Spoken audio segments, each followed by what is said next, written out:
Right. Yeah. So anyway, and then we'll call it a day with the fuck do you guys do at the end? You know, the fucking shout outs, the plugs. Yeah. Shit. I've been doing this for how many episodes? Over 100. I guess. No, I'm pretty sure it's 60. I'm pretty sure it's 167. Might be wrong. God damn it. Okay. Wait, let me double check. What was the 100? What was the 100? Oh my god. We're not there yet. No, we are there. We are. That was like a. What was? Okay, I'm really excited to talk to you guys about Wall-E, even though we have to get first. That was Back to the Future with Swine. That was the 167th. Yep. I remember fondly. We exploded at the end of that one, but wait. So what episode are y'all on right now? That's a good question. What episode? 176. 176. Yeah. Reverse. You started thinking about what you're gonna do for your 200th episode. Probably something stupid, but I guess we'll see. Because I feel like we should do something stupid, and then the rest of the episode will just be a Q&A, because those are usually fun. So yeah. I'd say so. But anyway, well, no time like the present. Happy 2026, everybody. Welcome to the podcast, Too Many Movies, the podcast where we discuss DVDs, Blu-rays, and even the occasional VHS tape. I'm your host, Hal. With me here today, Buster. Hi, it's me. We're talking about a movie that came out on my birthday and Wall-E. And Yinsed's also here. Hello, Yinsed. Hello, I'm Pigtail. It was great honor to kick the butts of my heroes. The butts. All right.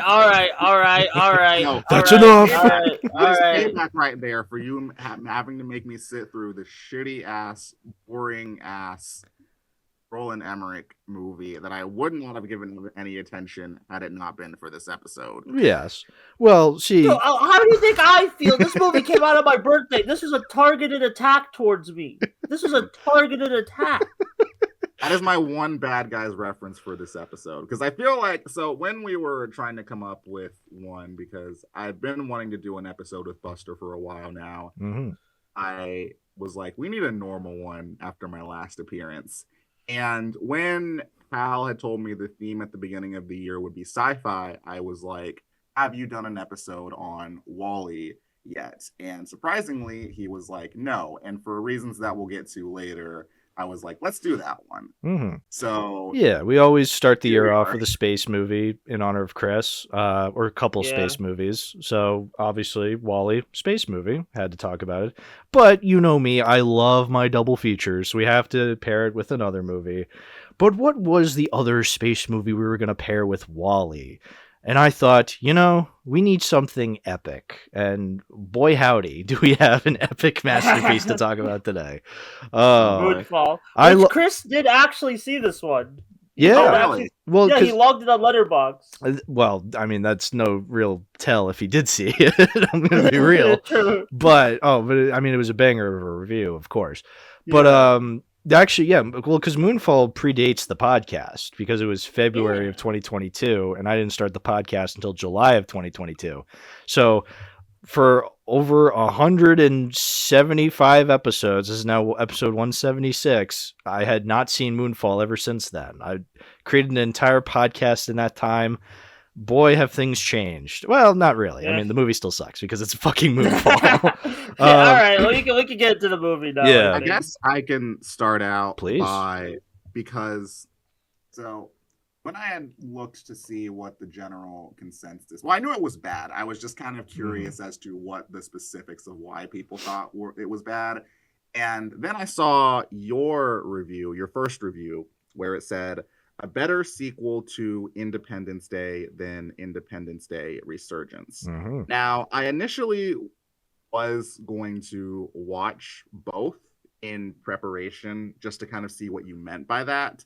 I didn't end up getting the time, but now that we're here, I'm kind of curious as to what you meant by that, and seeing if that would be a good way to kind of explain to me and the audience what doesn't work about this movie. Well, you watch this movie and you go, oh yeah, this is quintessentially a Roland Emmerich film. Roland Emmerich, love him or hate him, a lot of people hate him because he sucks.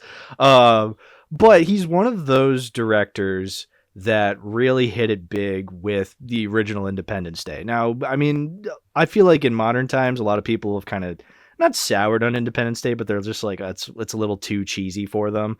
But I think it's that quintessential 90s cheesiness that makes it so much fun. And he really captured lightning in a bottle with that movie. Like, say what you will, is it great? That's debatable, but I think it is a lot of fun. I think it is his best movie.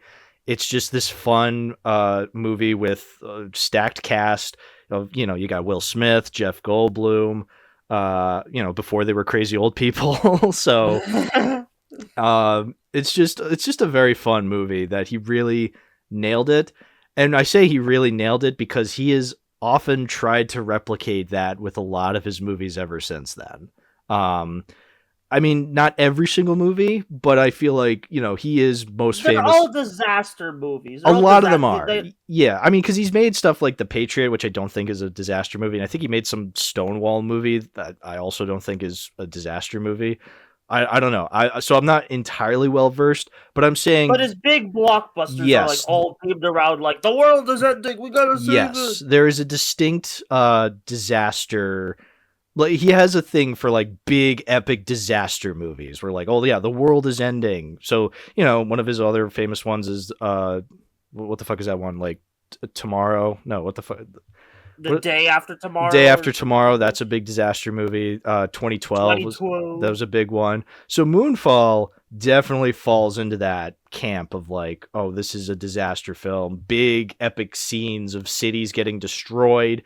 There's a geek character who nobody believes in, who's just like, I know the world is ending, but the big government and NASA people don't know that the world is ending until it's too late. And they have to, fly a spaceship or do something big and epic to defeat the big bad, disaster or aliens or whatever the fuck, it's a lot of, okay. Yeah, a lot of it is very similar. And Moonfall. Tag me in how. Tag me in how. Go for it, Buster. I got things to say. Go for it. Oh boy, this movie sucks, but it's super. I find it like a little fascinating. Not even just like, especially from the production angle, because there was supposed to be like, I talked about this like in the group chat and lead up to this episode. There was a couple actors in this movie who were like, you're supposed to be like a Josh Gad type, and guess who was originally set to play him before? like the conspiracy theorist nut who was like James Corden-esque, I guess. Yeah. Like, oh, you're talking about the British guy. Yeah, the British guy. The British guy. That was supposed to be Josh Gad, and the Michael Pena character was supposed to be Stanley Tucci. And this is like, I know Roland Emmerich, that hack, was thinking, because this was made during COVID. Oh man, this was such a good time for like humanity to get together. I know that hack was thinking that. I know it. But like, oh god, what a. Okay, anyway, but like, yeah, this movie sucks. There's some kind of neat concepts, and it's like not a bad looking movie, but no, the script is awful. The script is just bad. I mean, that's usually the worst part of any Roland Emmerich film is the script, because you have characters. I mean, the movie starts off with characters naturally, quote unquote, talking about the lyrics of Africa by Toto. It's like, oh, get it? Because this is a beloved song and people get the lyrics wrong. This is very naturally sounding dialogue. It's like, this has nothing to do with the rest of the movie. You're just placating to the audience that loves Africa by Toto. Look, I love Africa by Toto, but it kind of does. There was kind of undertones of, I don't want to get into it, but there's some undertones of some bigotry in that conversation. I'll be real, like, for me, but maybe I'm thinking too hard about it. I do think they bring that conversation back up again later in the movie, but that doesn't mean it still doesn't have anything to do with the actual plot. It's just random, like, setup and payoff, but stuff that's completely detached from everything else that's happening, Mm-hmm. Yeah, it's also just a really bad conversation in this. It's just weirdly out of place that sticks out, Yeah, I mean, you get these characters having moments where they're talking, and you get what the directors are trying to say. Like, the filmmakers are like, "Oh, this is naturally sounding dialogue." It's like, no, nobody talks like this, and that's always been Emmerich's like worst aspect. Nobody really cares who the characters are in Independence Day. You just know them as Jeff Goldblum and Will Smith. But because those are very charming and charismatic actors, again, at the time, Will Smith was very charismatic and charming. But you have I don't know. I feel like because at the time, the 90s, CGI and big grand explosions was still seen as a novelty. And so you could have the story be okay, and then the big grand explosions and action scenes could really fill in the blanks. Whereas, nearly 30 years later, we've seen the big explosions, so it's not really a novelty anymore. And the writing has gotten worse somehow because you're just doing the same exact thing over and over again. What would Elon do? That is the funniest part. That is the funniest part of this movie is the Elon glazing. One, it's not very often. It's in two very prominent scenes where you have characters being like, I love Elon, or what would Elon do? And it's what's even funnier is that it was at a time when the glazing of him was long overdue, or it was long gone at that point. Yeah. Oh, how. Very, very poor choice of very Freudian slip you just did. Yeah. Long overdue. He's making a comeback, guys. I just know it. No, but even back in 2022, nobody really liked Elon anymore to the point that they did in 2019. Twitter. Yes, it was like mid 2022 he bought Twitter. I looked this up because they were saying it's trending on Twitter, and I'm like, it's X, but no, he didn't change it to X until 2023, so it was still Twitter then. And granted, Twitter did still suck before Elon bought it. It definitely got worse because of his influence. Oh, absolutely. Yeah, no, I don't think I'm always going to be saying that. Like people love to kind of have this weird revisionism where they're like, "Oh, he ruined Twitter." It's like, no, it was already bad, but yes, it is worse now. He made things worse. Anyway, back to the. I have a quick aside.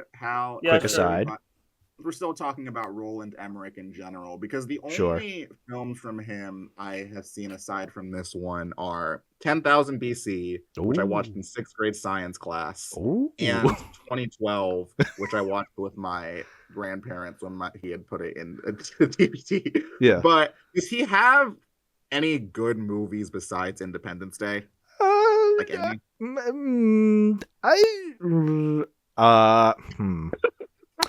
I like Stargate. I mean, it's Stargate weird. Made a franchise of TV shows or something? Yeah, I never watched the TV shows or direct-to-DVD sequels. I've just only seen the first one, and I like it from what I remember. I just don't watch it as often as I do Independence Day. Yeah. Okay. But again, I guess speaking of the sci-fi concepts, or this movie's last act. I know Yinsed checked out by then, but this last act fascinated me because it is literally every sci-fi mecha anime concept of the moon, human instrumentality and all this bullshit, and it's like the moon's not actually a moon.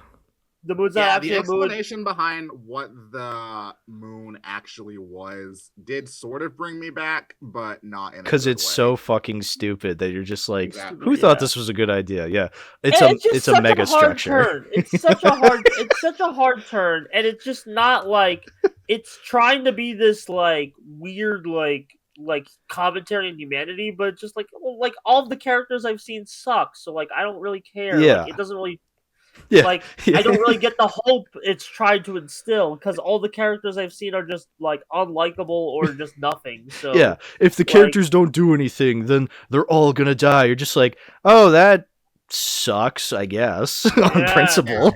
Very generic, and this is kind of the problem with a lot of Roland Emmerich's movies. They're very similar in the sense that the focus is purely on spectacle and, again, the big explosions and the grand scale, but the characters themselves are one-dimensional, and we only really care about them because of the general idea of, wanting to save the world. Like the British conspiracy guy, he makes a dramatic sacrifice in the end, and it's like, whatever. I don't care. I'm sorry. I don't care about this person. And he gets revived at the end anyway for a weird sequel because he becomes one with the moon. Yeah, now he's part of the moon AI.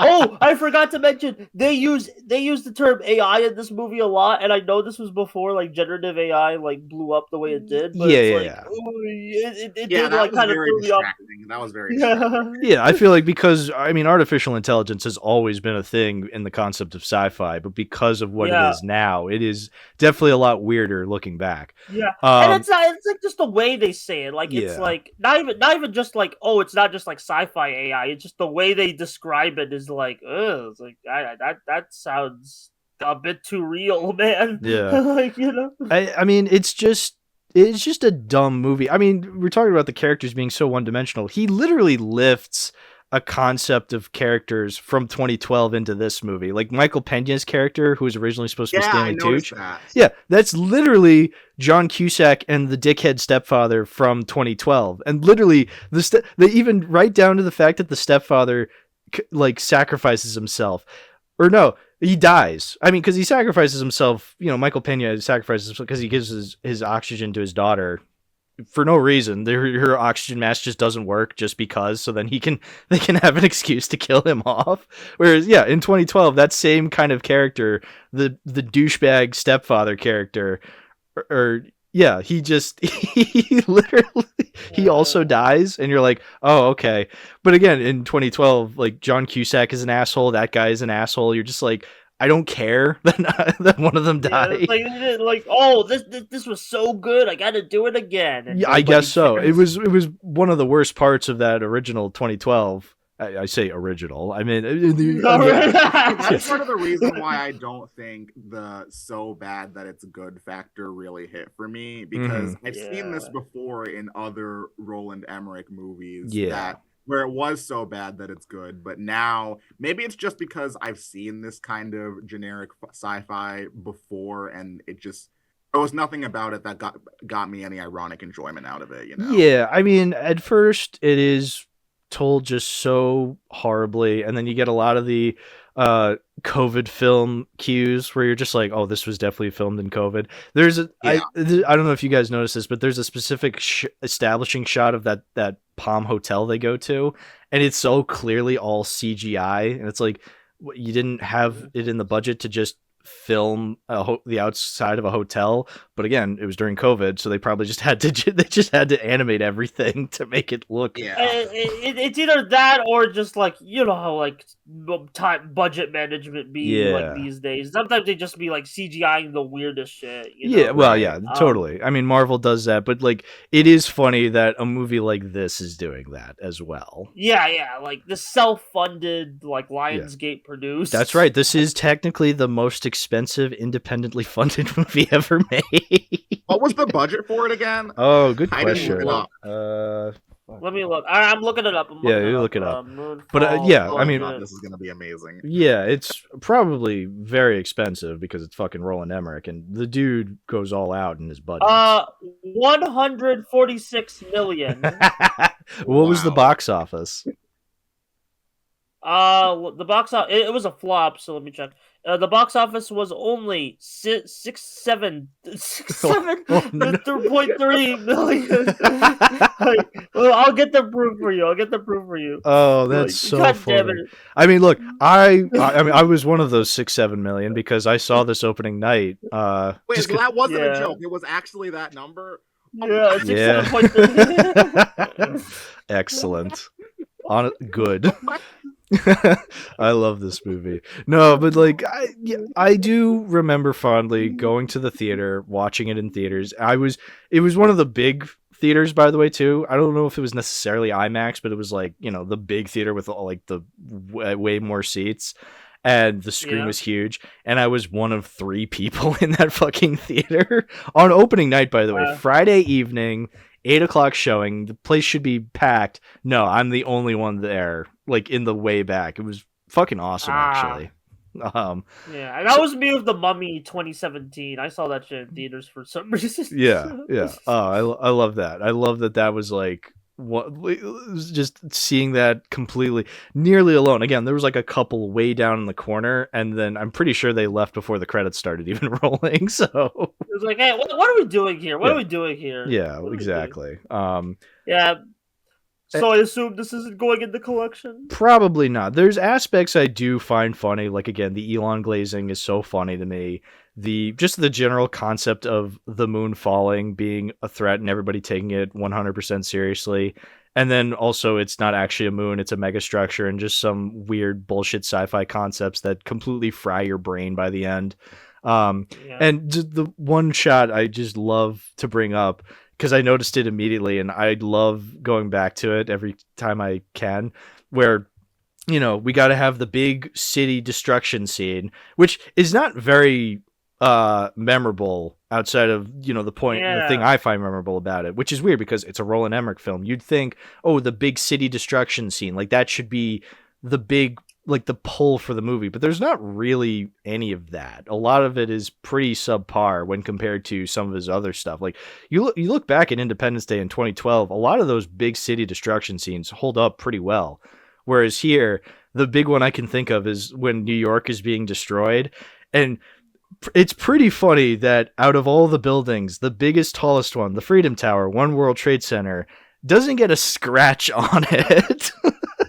Yeah, I guess, oh yeah, you mentioned that in your review where it's like, I guess it's supposed to be like a metaphor, or they didn't want to get in trouble for like 9/11 jokes or something, but it's like, come on, man, you're already making a disaster movie. You're making a disaster movie, or maybe it's just one of those like, because they destroyed the Twin Towers in the original Independence Day, and like, there's all those shots of like the Twin Towers getting destroyed in other movies, whereas here it's just like, oh, isn't that weird? Even though there's this big explosion and you see a bunch of the buildings, like all the glass explodes, you don't see that happen to the Freedom Tower. It remains intact.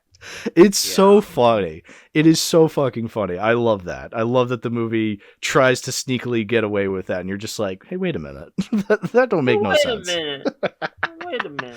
But anyway, to answer your big question, I'm sorry, Moonfall Nation. It's so Jover. I'm afraid Moonfall will not be being added to the collection. It is too boring. I feel like the segments that I do find funny, and I do find them very funny, I feel like I could easily just look up on YouTube, like the New York destruction and the what would Elon do, and just leave it at that. Yeah, it's just like it's too much. Like, and I don't even know if the Blu-ray's even in print anymore. Probably not. I have the 4K, so I have the highest quality. Of Moonfall? Moonfall 4K, yeah. You do? I thought you didn't have the movie. No, I do. I own it. It's on it's on a 4K. I found it in like either Best Buy or Target. I can't remember which one, but like this was years ago. Oh my god! Yes, I got to get Moonfall, and then actually watching it ever since seeing it in theaters, it's like, there's funnier movies to add to the collection than this. So there are way funnier movies. Yeah, so I think that's just its biggest crime. It's just there's not as much irony you can get out of this movie as you would like it to be. Right. You get far more enjoyment from Independence Day than you would from here, which, I mean, duh. Yeah. I will say, I still stand by it being better than Independence Day Resurgence, because that movie is just one of the absolute worst pieces of shit I've ever seen on this podcast. So it's really bad. You did the bare minimum. They did the bare minimum. Yeah, it's better than that piece of shit, awful garbage. That's an extremely low bar. Oh, see, that's a movie I saw, I hated it, and then I watched it again for the podcast, and I hated it even more. So that's real. That I do mean it when I say that is down there as one of the worst movies I've ever talked about on the podcast. You know, he directed both or just the first? Yes, he directed both. Okay. Because the second one was supposed to be like a 20 years later legacy sequel. Like, oh, look, we're bringing these characters back. It's like, no, nobody cares anymore. Legacy sequel in the 21st century going wrong. What a shock. I've never seen that before. Well, let's go all the way to... Should we move on to the next movie? Because I think we exhausted Moonfall. Please. In the 28th century, yeah. So yeah, obviously, we want to keep the tradition going of space movies. And because it's Yinsed, we had to talk about WALL-E. So let's talk about this wonderful animated film, WALL-E.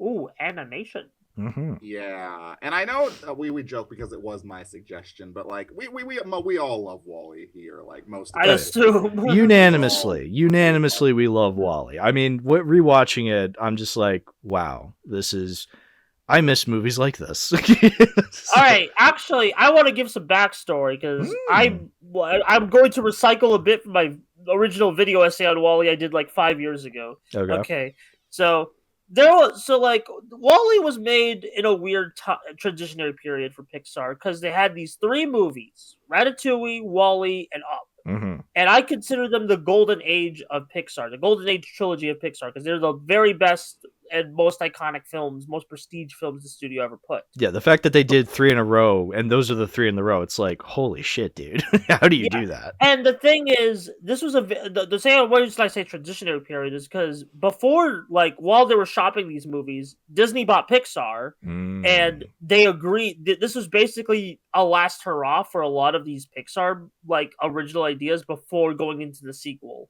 Factory for that Disney. Started with Cars 2 and John Lasseter. And this is kind of why, this is just a side tangent, this is kind of why I hate one of the reasons why I dislike the revisionist history that he was the one that was the key to their success during the 2000s. Most of what people dislike about the current state of Pixar with their over-reliance on sequels and spin-offs, that started with him and Cars too, you know. Yeah. I mean, to really put all the success onto one person when it comes to a studio is just not true. You know, it's a group effort. Like we've seen it with like Kevin Feige and Marvel. People just attributing him. No, he's a fallible human being too. You know, it's like, everyone knows the MCU in the current state of 2026 is very consistent and everything lines up perfectly, and all the movies are good. Yeah, for sure. Wink, wink. Yeah, and at least Fantastic Four was good. I like Fantastic Four. It wasn't like John Lasseter specifically with the allegations against him. Like, it is not fair to put the responsibility of these films that are the result of multiple talented writers, directors, animators, etc. onto one person. Exactly. Yeah. And there's like even that there's just other directors like who was Wall-E directed by? It was like Andrew Stanton, and I guess that can kind of be our sort of segue into talking about the film itself. So one of the things that I love about this, I guess disclosure of bias, because this is my favorite movie of all time. Not just animated, not just Pixar, not just sci-fi. Like, respectful. All the movies that I've seen, this one is number one right here. And it is a very condensed version of my thoughts because we're trying to keep this episode a little bit shorter. But I guess when it comes to Andrew Stanton, one of the reasons why I like his Pixar movies so much is the large scope that a lot of them are on because of how expensive the settings he chooses for them to take place in. In Finding Nemo, you've got the ocean, and in Wall-E's case, you have both the Earth and space in this dystopian future. That's a good point. I didn't even think about that. But yeah, a lot of his two biggest Pixar movies are the ones that take place in like the very biggest areas you could, space and the ocean. So that's true. Yeah. And apparently this was one of the most expensive animated films at the time to produce, like 180 million too. So that makes sense. And the first half on Earth with the limited use of dialogue, which I'll get more into that when we talk about the second half, but every single technical aspect when it comes to the atmosphere that this film is trying to create, whether it be through the music, through the visuals, through the sound design, it excels in every single area. Absolutely. Honestly. 100% agree. Yeah. Like it is like the browns, the very distinct color palettes, like around the lighting. Like the lighting is just contrasts with what the visuals of the future when we get into space. I think that's a really good way to showcase how detached humanity has become from this era of life on Earth. Yeah, and it's just like the robot character acting is so charming in this movie. Mhm. I mean, like both in the first half and the second half. Like first half, you basically just got Wally and Eve, and they're on their own. They can probably carry a film, but then you got all these other like funny little guys that come in and out, and it's like like Bernie and like I forgot the other names. Otto, Mo. There's Mo, no. Big fan of Mo. There's, yeah. yeah. Just like there's so much like great character acting, and then you kind of need that because like a lot of the robots only speak in little phrases, so you kind of need like they have if their movements aren't charming or endearing, the movie doesn't work because they can only say like they're basically Pokemon where they can only really say their name or something. So Can we talk about the cockroach and the fact that he's named Hal? How about that? I forgot about that. Oh my god. First of all, I think it was a really smart idea to have he's basically his animal sidekick in the first half, be a cockroach because they're known to be able to survive extreme environments. Thought that was pretty cool. Mhm. But everything that you two are both saying about the robots and how they're able to be expressive with their limited dialogue, I absolutely think it applies to him. I like the dynamic that they form. Yeah. It's good, yeah. The cockroach is funny. And honestly, like I like Wally. I love Wally a lot. It's one of my favorite films of all time. But I feel like I kind of hate discussion around this film for a couple reasons. But one of them is because people often discredit the second half, and I get little bits of it, but I also feel like you need the second half. Like the movie, like it like the movie's great. Like the movie's just great all the way through. Like there's a long time in animation discussion where it's like Wall-E would be a perfect film if it was just the 40 minutes. I was like, no. You need that. It's the same thing with Up. Whenever people go, "Oh, the first 10 minutes are the best part, and then the rest of it sucks," it's like I used to be one of those people, and then I would watch the movie again. It's like, no, this is also still really good. Is the first part the stronger part? Sure, but I don't think that takes away from that second half. Oh yeah, the second half of Wall-E, like after they go on the ship, you get a lot of still iconic moments. You get the flying around the ship scene, which is the dance scene, if you will. Like that's hugely iconic in the grand scheme of Wall-E as a film. And yet that happens again off the Earth where, there's been dialogue now. Yeah, there is dialogue, but I actually think like you need those humans because like I know some people are like, oh, I would like it to be more vague. But I feel like the movie's message doesn't like it's a message about hope. Yeah, like kind of like Moonfall, but sure, like, way better. Like, I guess it is better than Moonfall. Don't insult my favorite movie like that, Buster. I mean, look, we're doing a double feature. I gotta connect the two threads somehow. They are very similar if you really think about it. Yeah, just one is good, one is a masterpiece, and the other is Moonfall. So. Exactly. Well, the opposite. Yeah. All right. Well, because watching through Wall-E this time around, I realized, man, it does a lot of things that I would probably hate if it wasn't what it actually is. It has a very pro-environmental message. I'm not against pro-environmental messages. In fact, I'm very pro-environment because, I like living on the planet, of course. But a lot of pro-environmental movies are so fucking obnoxious because they boil it down to, oh, this is all your fault, so you have to fix it. It's like, what? But no, I feel like this it's a lot more optimistic. It's a lot more, what's the word? Intelligent.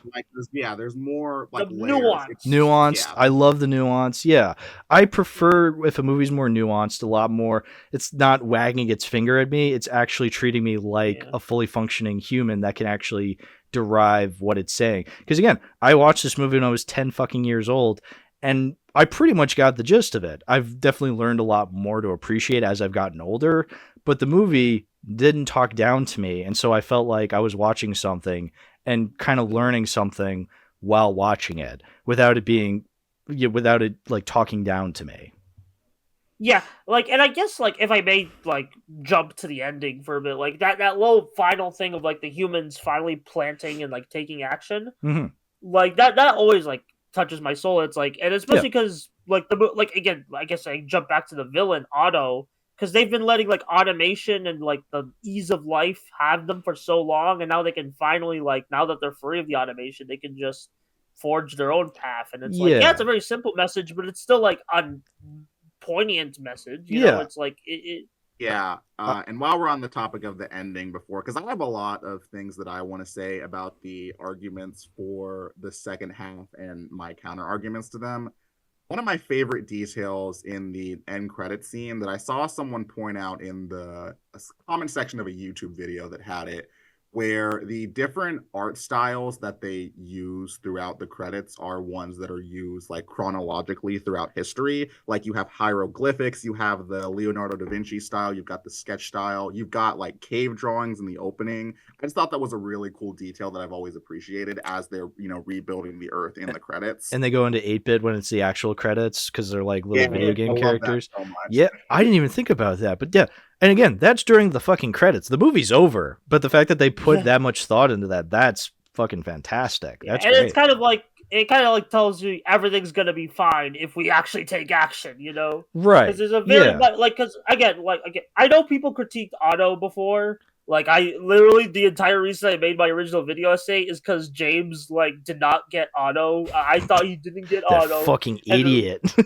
Yeah, so I just I needed to get those thoughts out there and be like, I'll do the Wally video myself. Yeah. Fine, I'll do it myself. Yeah. No, I agree. Love you, James. But the purpose okay, you go, Hal. I was just gonna say, no, I love Otto as a villain because is he some sort of Jafar character where he's like very memorable and iconic? No, but he serves his purpose in the story. I really dig the idea of this automated robot with no real human thoughts or emotions as the main antagonist. You don't need this big bad businessman who's pulling the strings. Like I like it just having this automated, unfeeling robot character that is easily defeated because he just presses a button and then the robot's defeated. Like he just switches it to manual. That's funny, but also it works. He's he's the will of those who came before and those who want to of those who want to how to explain this? Like those who want to, basically the business people who came before and kind of capitalism. He's the will of capitalism. They just gave up. They gave up. They gave up because they went full automation. Yeah, and they're depending their fate in this robot, and they realize, okay, we fucked up. Never mind. Nothing's worth it. Just stay out in space. It's easier. Whereas and then the robot just kind of what's the word? It still keeps the consistency. It wants to be consistent. It wants to stay to the status quo. Even if it's doomerism. Things will never improve. But that's because you're not doing anything. But also, it's just a robot. Action. It's also just a robot. It's just programmed this way. It doesn't have any devious intentions with that. It's just a robot. It's programmed to be this way. So there's no ill will. It's just is what it is. Again, a lot of very nuanced messaging as we discussed before. I don't briefly, because I think the best way that I can explain why Otto works for me is that you remember how me, you, and Liv did that episode on Kung Fu Panda, and I talked about why 3 is my favorite of the trilogy now, but trilogy. I kind of remember that episode. It's a little vague now that I think about it. But yeah, one of the reasons why I cited that was how it really places emphasis on how Poe's influence in the wider Kung Fu Panda franchise changed Kung Fu for the better, where it starts out as something that's reserved for the elites and closed off from the general public, and that transition throughout the franchise as we see him train the other pandas is now it's sort of something that everyone can do.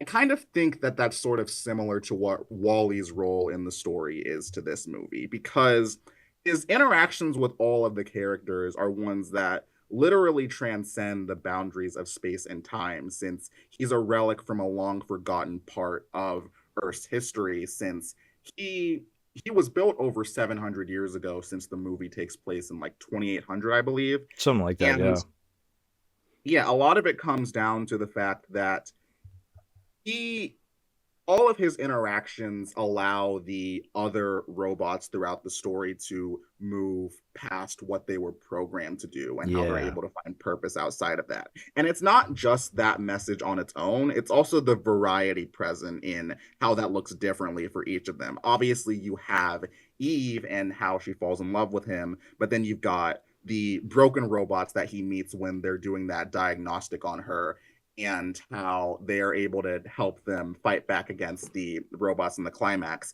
You've got Mo, who I kind of like how that little bit where he first starts to realize that his programming, he's like a cleaning robot. And because his curiosity, his curiosity is one of the defining traits about him. And when he realizes that his job is to clean stuff, he intentionally gets him dirty just to see how he reacts. I think that's funny. But I Yeah. like how he also has a bit of a miniature arc where he befriends him, and that foreign contaminant little thing he has, uh, where he can detect how dirty someone is, that comes back in the climax where they're trying to save the plants. And that's how he's able to find it in the gigantic crowd. I like that little arc that he has.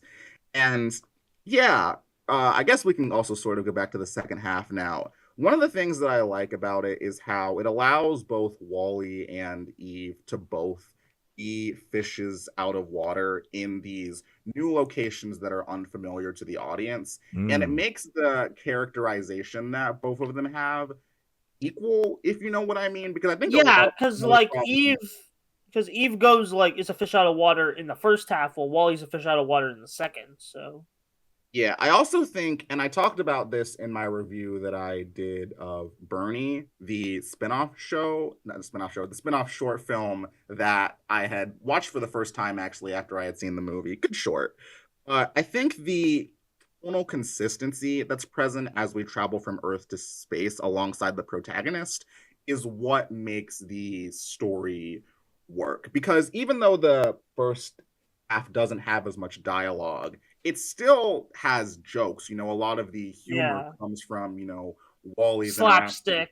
Yeah, he puts on a bra and uses it as goggles. Yeah. He has a bit where he's trying to figure out what a spoon and a fork is, and then that little robot part of his brain that can't figure out either, or he just like sets it in between the two. Yeah. And then you obviously have him trying to impress Eve and miserably failing at first, which I think is very funny because of how likable he is. Yeah. Like, that does a lot to it. Because if he was like, I mean, I don't think Wally would be unlikable, but if he was like, if this was another character who was trying to like impress the girl, a lot of it comes down to, you wanting to root for them. That's all. And I think that's definitely Yeah. the case with Wally.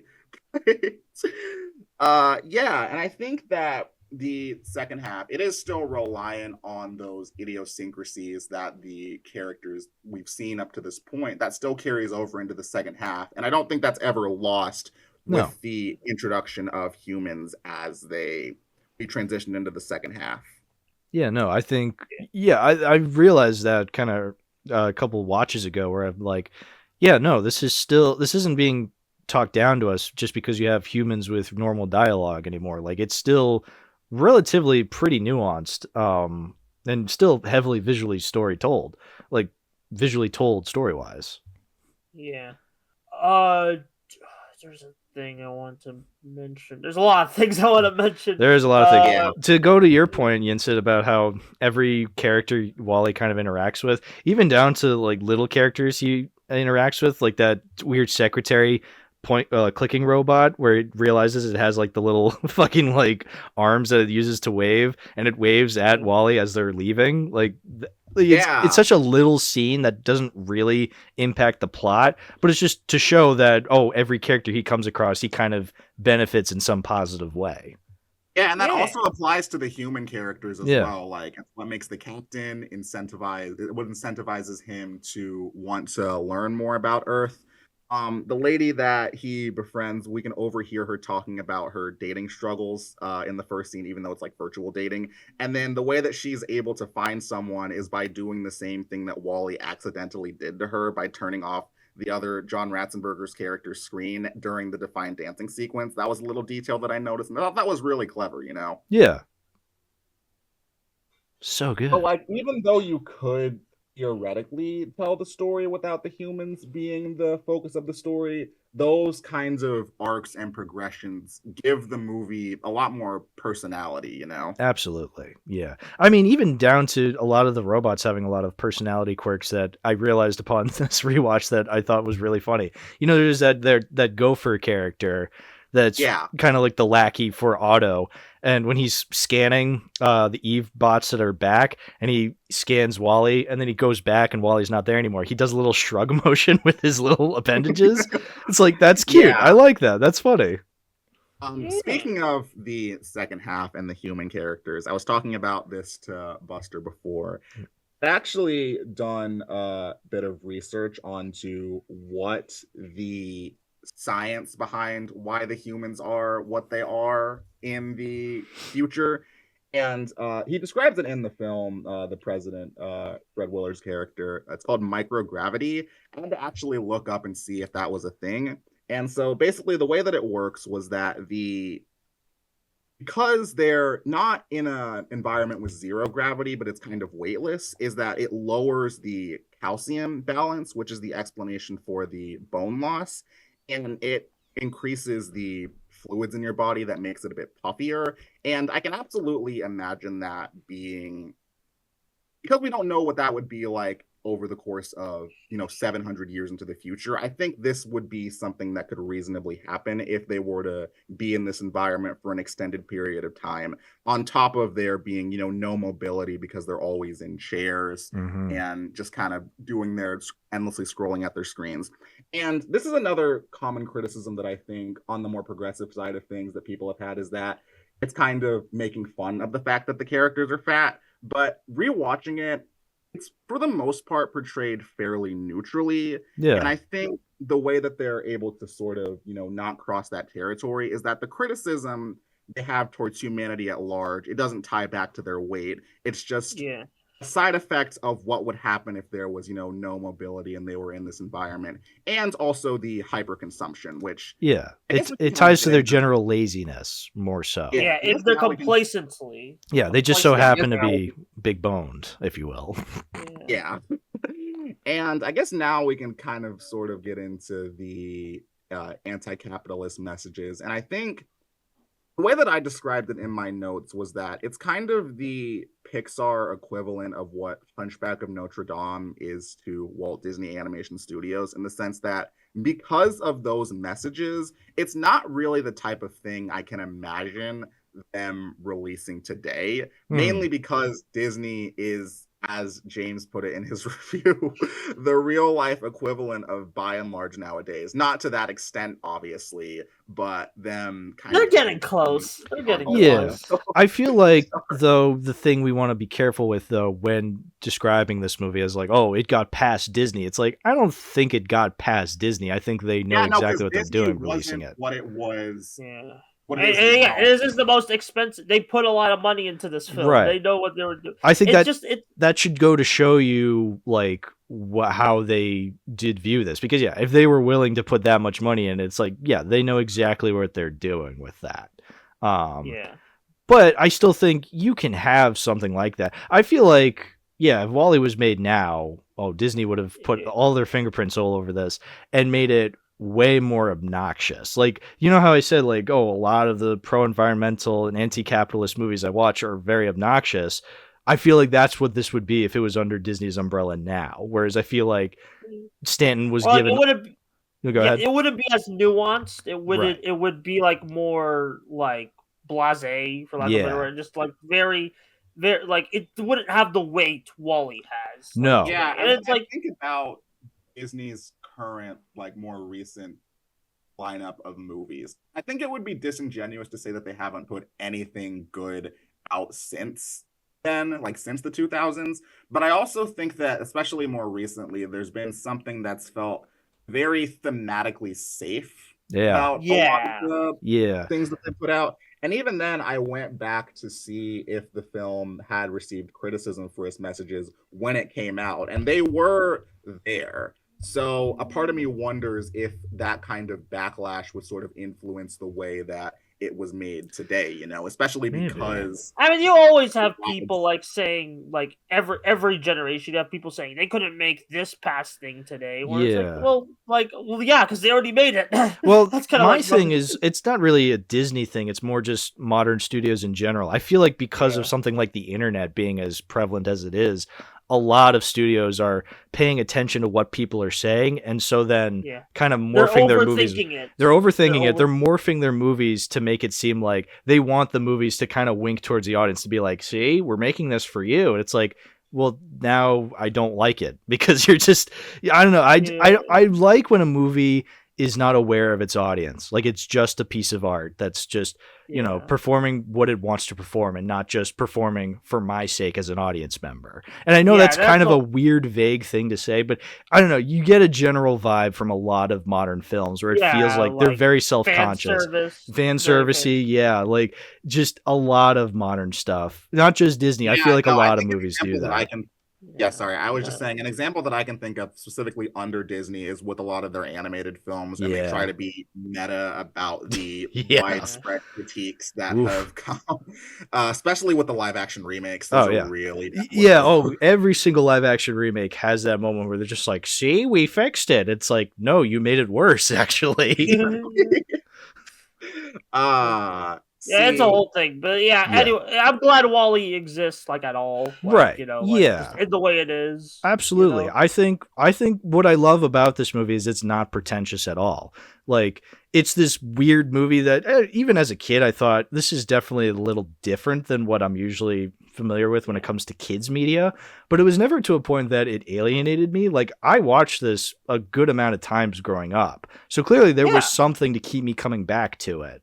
And it's a good balance between, like, it's that perfect balance I love to see in kids media where it's still for kids, but it's not like alienating to like anyone. Like, you could still rewatch it, like, and be like, yeah, that's a nice movie. Like, you know, that I love that balance. I love that balance. And I'm not saying like either extreme is bad, but it's just like I like this middle. I like this middle. As somebody who's becoming or is an adult, like, I want that balance more so. I don't want a kiddie movie because, well, I'm not a kid anymore. That's fine. You can make kiddie movies for the kiddies, but don't expect me to watch it then. Yeah, or just like don't expect me to like give it like 5 stars. You know, it's like, right. You know, just like it's fine movie. Yeah. So, I know. And I as someone who does tackle a lot of kids media as a hobby, it's like I do have like a weird like fascination with like kind of like that kind of like, okay, what demographics like, but it's like, you know, WALL-E strikes that perfect middle where it's like kids can enjoy it, anyone can enjoy it, and we love to see it, you know? Exactly, yeah. I couldn't have said it better myself, although there is a certain kids movie. Okay. Anyway, let's talk about how this is one of the only Disney films to get into the Criterion Collection. At the request of the director, apparently. Stanton himself was like, hey, Disney, can you put it in the Criterion? And they're like, okay. Yeah. I mean, if any, look, I have movies from Disney's pantheon that I probably like more than I like more than WALL-E, but I think out of every Disney movie ever, I think if one of them had to be on the Criterion Collection first, I'm glad it's WALL-E, because I think it is. Because I feel like it would be too weird if something like The Incredibles was on there, or Toy Story. I don't know. I feel like Toy Story, Toy Story I can buy. For the cultural significance for being the first one. Toy Story 2 would be kind of weird. I would love it because I fucking love Toy Story 2, but it would be weird. Whereas I feel like WALL-E, I feel like is prestigious enough where you're like, okay, yeah, that belongs in the Criterion Collection. Yeah. Since you were talking about the golden age of Pixar earlier, Buster, I think I can imagine Ratatouille and Up both being good additions to the Criterion Collection as well. Yeah. But if I had to pick one, like, for both like personal bias, as much as I enjoyed it as a movie, and for like its achievement as like an animated film that like appeals to a lot of people and touched a lot of people, WALL-E would definitely be the one I'd probably pick, and I'm glad it was. Yeah, I can agree. Yeah, I don't even have to really do a disclaimer for that, because again, like, I am biased. It is my favorite movie of all time, and I also think that it deserves to be in the Criterion Collection. Yeah. Now, when are we getting Moonfall in the Criterion Collection? You already got the 4K. Get out of here. Get out of Well, let's town. make a change.org position. It'll get to like 5 million signatures, and then they'll finally notice. Yeah. Hey, I would look. I already got rid of the 4K, but honestly, if it got a Criterion, I would own it just for the bit. Like it'll never happen, so I can say that. But on the small 1 in a million chance it actually gets in. The Roland Emmerich, like Monkey's Paw, it turns out to be like 50 Roland, not 50, like all of Roland Emmerich's filmography in the Criterion. I would still buy it. And then it's like a $200 down the drain, Hal. $200 down the drain. God damn it's worth it. No, but anyway. So yeah, so WALL-E is on the Criterion Collection. I have the 4K Blu-ray. That's how I watched it. And yeah, it's a really sweet 4K. I was not a fan of the 4K itself. I felt like, I don't know, the coloring was a little weird. So I put on the Blu-ray. I think I vastly preferred that, but I mean, the fact that I get the option is pretty cool. And it also comes with the Bernie short, which I was very appreciative of. I don't know if it comes with what was that one? Presto. There was like a magician. Oh, the one before. Was that I don't think it film that played in front of it. That was. Yeah, that one did. I mean, like, how are did you check out any of the bonus features yet? I don't see it. I don't see it say Presto. I see it says A Story, a student film by Stanton. Okay, so he has that. Okay, it's probably mostly like because Stanton requested it, so he probably just put like. I mean, whatever. All the bonus features in 4K. I'm fine with the movie just being on there, and then if we had to have one short film, then I'm glad it's Bernie. Don't Bernie me. Don't Bernie. No, Red is guilty. But yeah, no, I'm just glad. You know what, Buster, this is your way for making up for your Incredibles take. This is your way of well, it was bound to come up sooner or later. Oh my god, I'm never gonna live this down. I'm never gonna live this It's okay, down. Buster. You don't have to be on the Incredibles episode. I'm just joking. I don't want to. Good. I'll just bring the mood down. I'll just bring the mood down. The mood. No, are you going to do an Incredibles episode when the third movie comes out? I forget if it's next year or the year after. I don't remember when it's coming out, but eventually I'll do an Incredibles episode. Yeah, I feel like probably with you and Lazy. You could talk about the whole trilogy. Yeah, I'm sure the 2 and 3 will hold up very well compared to the first one. Yeah, for sure. I'm being sarcastic. I know you are. Well, anyway, so do you guys have the Criterion as well, or am I the only one here who does? I want it at some point. Probably when I actually have like a DVD player, Mm-hmm. then I'll get it. Yeah, I have a 4K player with my PS5, and I still don't have the Criterion because I just like money. So yeah, money. Do it for me, Buster. I'll do it. I'll get it eventually. I probably should have gotten it during the Barnes and Noble sale that happened, but it's like I don't know. I want to get a good price. I don't like to spend $50 on one movie. Yeah. Oh yeah, no. I looked to see if it was at Barnes and Noble when I went a few weeks back, just to like kind of see. They were all sold out. They didn't have it. Yeah, I think I still saw like last time I went, they still had some copies, but the sale probably clean them out. So. I feel like probably out of all movies in the Criterion collection, I feel like this one would probably be very popular amongst our generation. Yeah, wide appeal. Lots of wide appeal. Yeah, exactly. For all those pretentious children looking to watch WALL-E on the Criterion collection. Oh, it's WALL-E, but 4K. Oh, mother, I can own WALL-E on the Criterion collection. How bougie. Buster, shall we continue our discussion on how you think reproduction works on the Okay. You know what, Hal, do we want to wrap up the episode? Yeah, WALL-E. It good. Go figure. It good. I fucking love it. One of the best films of all time is one of the best films of all time. Yeah. I don't know. Finally, me and Hal agree on an animated movie. Yeah, that's right. Yeah, we agreed on Kung Fu Panda. So we did.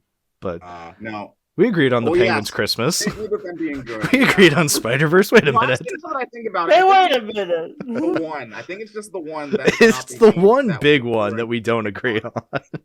Yeah. That's fine. Look, if we had to have 1 or 2 or 3 that we agree on, I'm glad it's WALL-E. Yeah, no, this is definitely. I don't know where it ranks in my actual Pixar ranking. It's definitely top 5 if I had to guess. Yeah. But yeah, no, I mean, the fact that it's this good and I love it this much and it's only top 5, like that should tell you how damn good it is and how damn good my other favorites are. So Absolutely. yeah, no, Wall-E, fucking, it's good. It's the opposite of that Mystery Science Theater 3000 gif. It stinks. No, it's actually it's good. Yeah, it's wonderful. it's wonderful. Like it's like that like one meme of like the guy like, hey, give me all the wonders of the world. Like, have you seen that one? I have not. No, I'm just thinking of the scene of Joel like doing the OK sign and going, "It stinks," but you replace it with, "It's wonderful." You should watch Mystery Science Theater. Yeah, I was gonna force you because we were going to do the Thanksgiving, the Turkey Day collection, and then we just didn't. But all right, if you listen, this is your homework, Yinsed. I want you to watch an episode of Mystery Science Theater. It doesn't have to be one of the Turkey Day ones. It can be, honestly, you can either go for Gamera or Pod People or I Accuse My Parents. Buster, what's one you would recommend? You pick a season 11 episode since they're like easy on Netflix and they're more modern humor, but like it's still funny. But still, I would recommend the Gamera one the most. I think because that one that's like top tier Mystery Science Theater for me is Gamera. Yeah, I gotta watch. I probably should because I just watched Gamera like Guardian of Earth. So yeah. It's like, have you not? I think I've only ever seen that Gamera movie via Mystery Science Theater 3000. I've never actually seen it on its own. Well, do I got a franchise episode for you, Hal? Perfect, the Gamera episode. Well, I think we should do every Godzilla before we get to Gamera. So, 100%. In 2067, we'll get to Gamera. All right, well, 6-7, yeah! We brought it back home. All right, Yinsed, why don't you start things off by shouting out your stuff? Where can people find you?